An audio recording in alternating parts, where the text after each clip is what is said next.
बारिश की वो रात, एक भूतिया कहानी, आगे, पार्ट 5। कॉलेज की पढ़ाई पूरी करने के बाद मैं गांव लौट आया।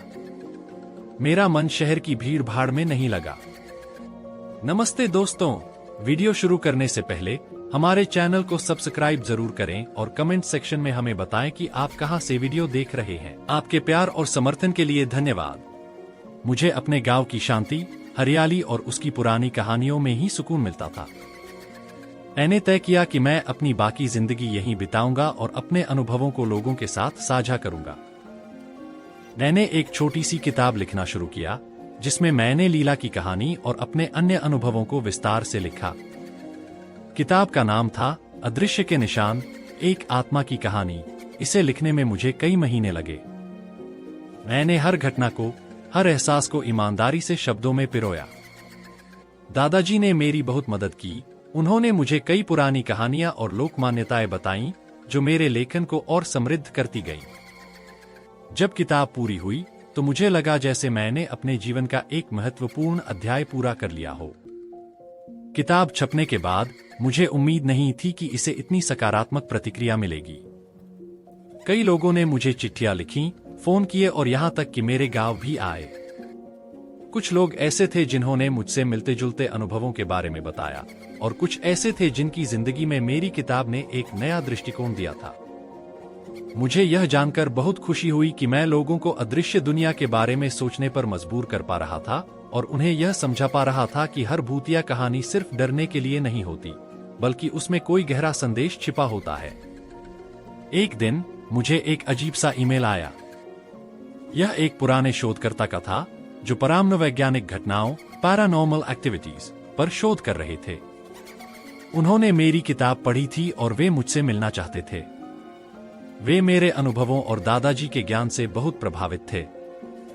मैंने उन्हें अपने गांव बुलाया।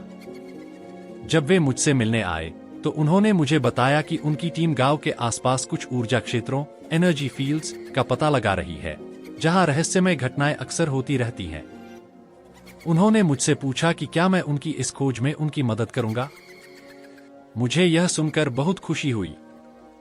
यह मेरे लिए एक नया साहसिक कार्य था, एक ऐसा अवसर जहां मैं अपने अनुभवों और ज्ञान का उपयोग करके दूसरों की मदद कर सकता था। मैंने उनके साथ काम करना शुरू कर दिया। हमने मिलकर कई ऐसी जगहों का दौरा किया जहां अजीब घटनाएं होती थीं। मैंने अपनी बढ़ी हुई संवेदनशीलता का उपयोग किया और उन्हें उन अदृश्य ऊर्जाओं को समझने में मदद की। दादाजी का ज्ञान भी हमारे बहुत काम आया। हमने कई भटकती आत्माओं को शांति दिलाने में मदद की, उनकी अनकही कहानियों को सुना और उन्हें सही मार्ग दिखाया।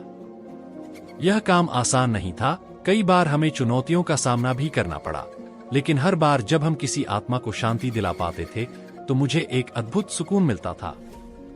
अब मैं एक परामनोवैज्ञानिक अन्वेषक के रूप में जाना जाता हूँ।